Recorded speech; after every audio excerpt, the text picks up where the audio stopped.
A Midsummer Night's Dream from Tales from Shakespeare by Charles and Mary Lamb, Part 2. Had Lysander first seen Hermia when he awoke, the blunder Puck committed would have been of no consequence, for he could not love that faithful lady too well. But for poor Lysander to be forced by a fairy love charm to forget his own true Hermia, and to run after another lady and leave Hermia asleep quite alone in a wood at midnight was a sad chance indeed. Thus this misfortune happened. Helena, as has been before related, endeavored to keep pace with Demetrius, when he ran away so rudely from her. But she cannot continue this unequal race long, men being better runners in a long race than ladies. Helena soon lost sight of Demetrius, and as she was wandering about, dejected and forlorn, as she arrived at the place where Lysander was sleeping. "Ah," says she, "this is Lysander lying on the ground. Is he dead or asleep?" Then gently touching him, she said, "Good sir, if you are alive, awake." Upon this, Lysander opened his eyes, and the love charm beginning to work, immediately addressed her in terms of extravagant love and admiration, telling her she as much excelled Hermia in beauty as a dove does a raven, and that he would run through fire for her sweet sake, and many more such lover-like speeches. Helena, knowing Lysander was her friend Hermia's lover, and that he was solemnly engaged to marry her, was in the utmost rage when she heard herself addressed in this manner, for she thought, as she well might, that Lysander was making a jest of her. "Oh," says she, "why was I born to be mocked and scorned by everyone? Is it not enough, young man, that I can never get a sweet look or a kind word from Demetrius, but you, sir, must pretend in this disdainful manner to court me? I thought, Lysander, you were a lord of more true gentleness." Saying these words in great anger, she ran away, and Lysander followed her, quite forgetful of his own Hermia, who was still asleep.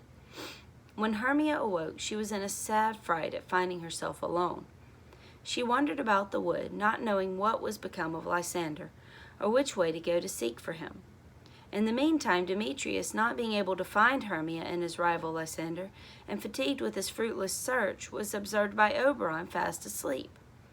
Oberon had learned by some questions he asked of Puck that he had applied the love charm to the wrong person's eyes, and now, having found the person first intended, he touched the eyelids of the sleeping Demetrius with the love juice, and he instantly awoke, and the first thing he saw being Helena, he, as Lysander had done before, began to address love speeches to her.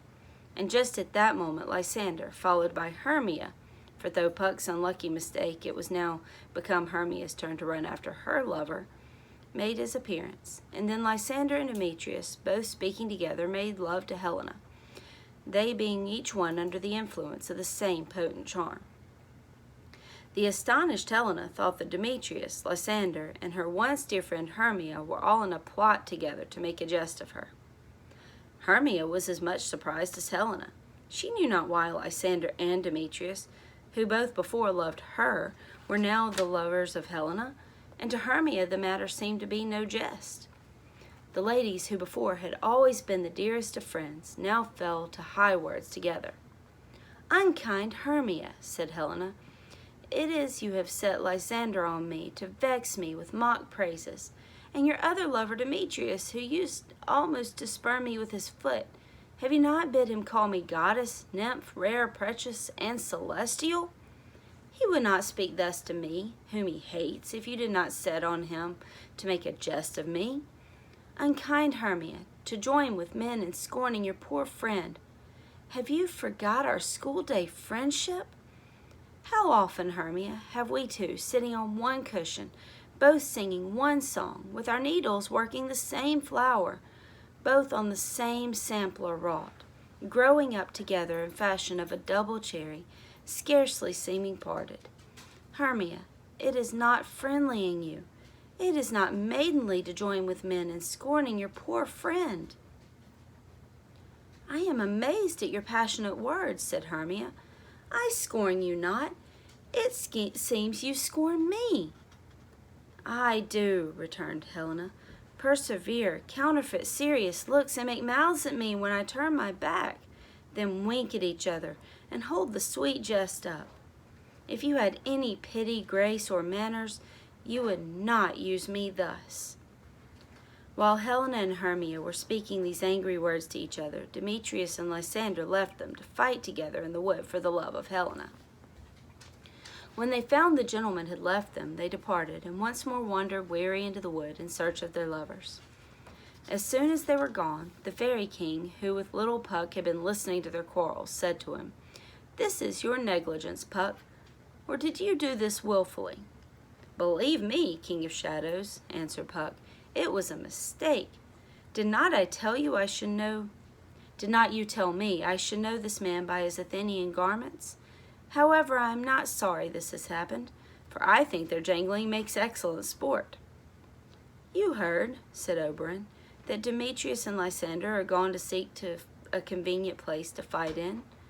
I command you to overhang the night with a thick fog, and lead these quarrelsome lovers so astray in the dark that they shall not be able to find each other. Counterfeit each of their voices to the other, and with bitter taunts provoke them to follow you, while they think it's their rival's tongue they hear.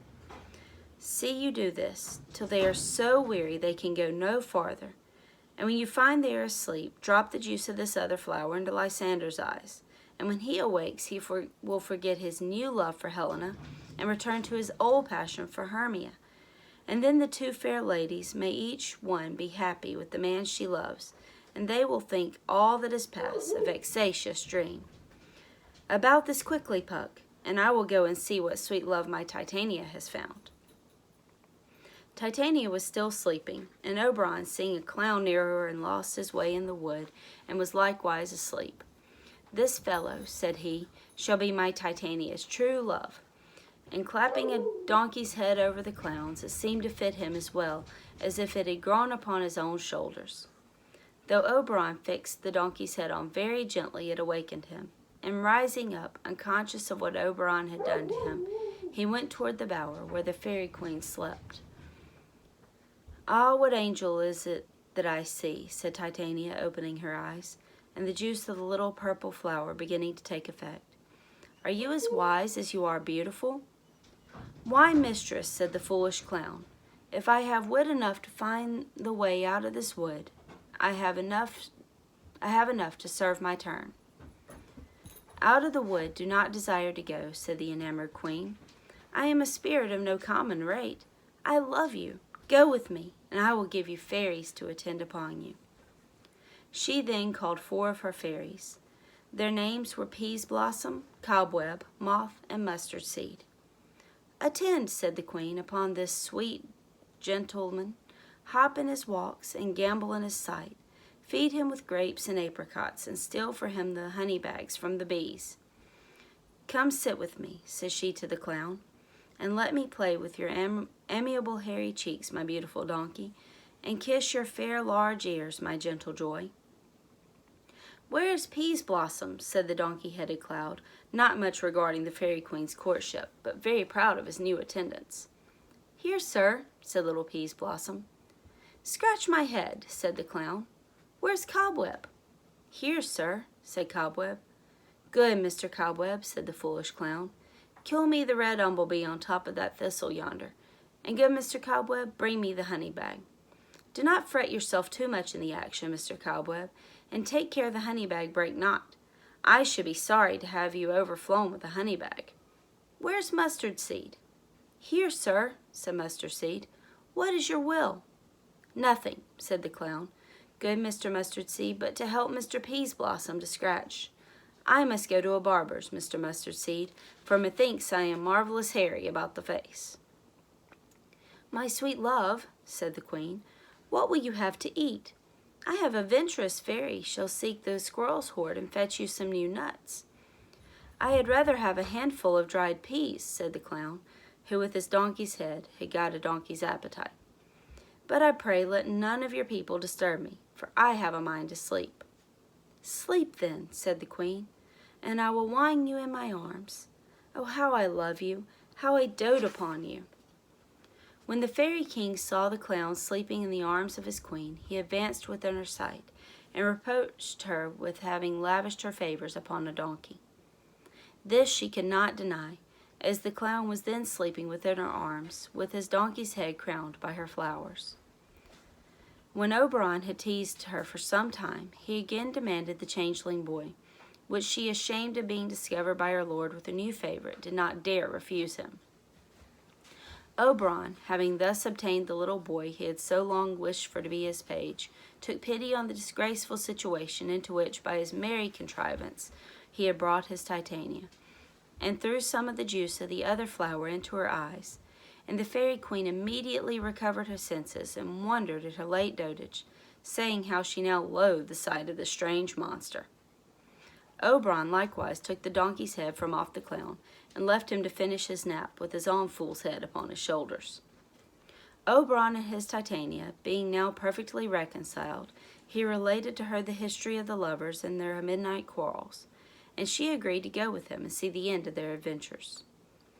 The fairy king and queen found the lovers and their fair ladies at no great distance from one another, sleeping on a grass plot, for Puck, to make amends for his former mistake, had contrived with the utmost diligence to bring them all to the same spot, unknown to one another, and he had carefully removed the charm from off the eyes of Lysander with the antidote the fairy king gave to him. Hermia first awoke, and finding her lost Lysander asleep so near her, was looking at him and wondering at his strange inconstancy. Lysander presently opening his eyes, and seeing his dear Hermia, recovered his reason, which the fairy charm had before been clouded, and with his reason his love for Hermia, and they began to talk over the adventures of the night, doubting if these things had really happened, or if they had both been dreaming the same bewildering dream. Helena and Demetrius were by this time awake, and a sweet sleep having quieted Helena's disturbed and angry spirits, she listened with delight to the professions of love which Demetrius still made to her, and which, to her surprise as well as pleasure, she began to perceive were sincere. These fair night-wandering ladies, now no longer rivals, became once more true friends.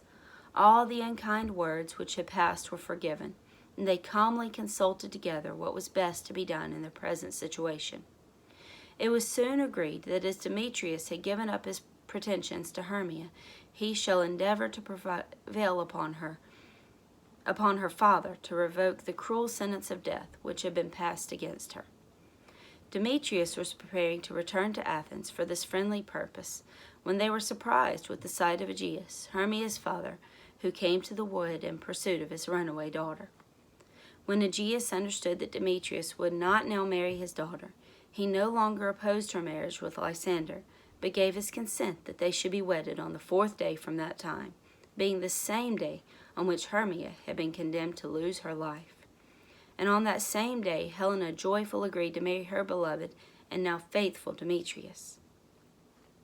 The fairy king and queen, who were invisible spectators of this reconciliation, and now saw the happy ending of the lovers' history, brought about through the good offices of Oberon, received so much pleasure that these kind spirits resolved to celebrate the approaching nuptials with sports and revels throughout their fairy kingdom. And now, if any are offended with this story of fairies and their pranks, as judging it incredible and strange, they have only to think that they have been asleep and dreaming, and that all these adventures were visions which they saw in their sleep. And I hope none of my readers will be so unreasonable as to be offended with a pretty, harmless Midsummer Night's Dream.